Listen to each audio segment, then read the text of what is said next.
Nur. Saya dermatologist di USIM lah. Lepas tu kalau untuk program hari ni, untuk klinik terbuka USIM ni, pemeriksaan apa yang doktor buat hari ni? Hari ni kita buat just pemeriksaan kulit general. Basically just consultation kalau pesakit datang kata ada masalah kulit apa-apa, kita tengok apa yang kita boleh tolong nasihat dekat sini lah. But macam tu lah, tapi tak ada ubat semua tu tak ada lah. Just general consultation.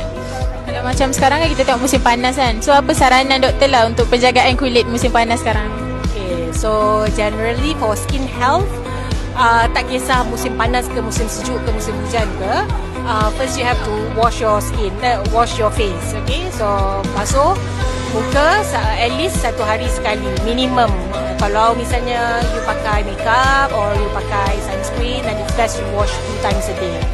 Then after washing, moisturizing. Okay, moisturizer is wajib. Moisturize. Kalau misalnya sebab you rasa panas, you rasa tak sesuai pakai moisturizer, rasa melekit, then you go for something yang lighter like a lotion. Okay, but you have to moisturize your skin. And last but not least, we are in tropical country. We have sun, all the year. So wajib sunscreen. Okay, so sunscreen minimum SPF 30.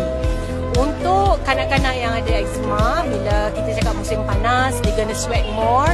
Kita also advise untuk sekiranya selepas buat any activity, make sure you wash off your sweat and tukar with a new pair of clothes. Okay, because peluh boleh buat ritik kulit kita rasa gatal, dan you start garu, dan you start having problem. So yeah, that is my suggestion.